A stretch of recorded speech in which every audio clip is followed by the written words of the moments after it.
વડીલોએ જણાવેલા બીમારી દૂર કરવાના ઘરેલું ઉપાય. 1. નારિયેળના તેલમાં લવિંગનું તેલ લગાવવાથી ત્વચા યુવાન રાખી શકાય છે. 2.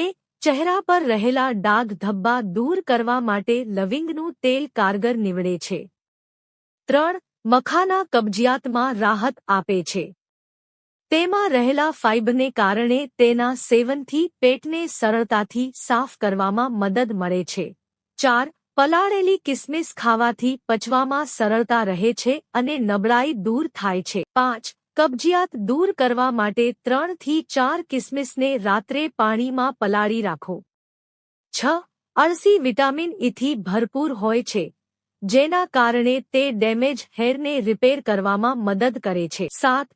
જો તમે તમારા હેર ગ્રોથને વધારવાની રીત શોધી રહ્યા છો, તો અળસી મદદ કરી શકે છે. 8. ગરમ પાણી પીવાથી ડાયજેસ્ટિવ સિસ્ટમ ઠીક થાય છે, ઉપરાંત સ્કિન અને વાળ હેલ્થી રહે છે. 9. તમારું વધેલું વજન ઓછું કરવા માટે તમારે હળદરનું પાણી પીવું જોઈએ. 10. જે લોકોને નબળાઈ વધારે રહે છે, તો 1 ગ્લાસ ગરમ દૂધમાં ઇલાયચીના દાણા ઉકાળીને પીવો, તેનાથી નબળાઈ દૂર થઈ જશે.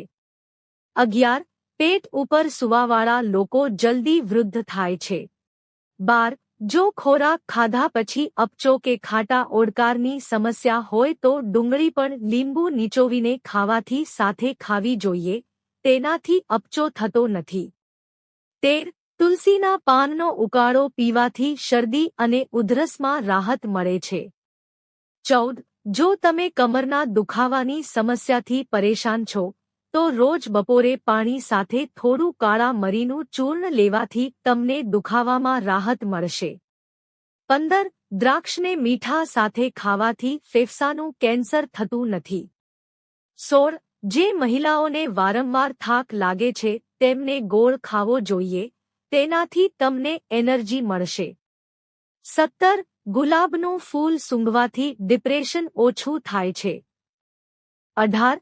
બપોરનું અને રાત્રિ ભોજન કર્યા પછી લસણની એક કળી ખાઓ.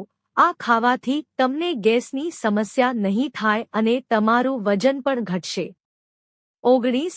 સંતરા સવારે ખાલી પેટ અને રાતના સમયે ન ખાવા જોઈએ.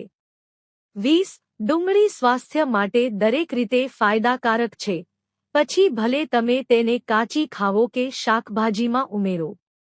તમારે ચોક્કસપણે ડુંગળી ખાવાનું ચાલુ રાખવું જોઈએ. 21.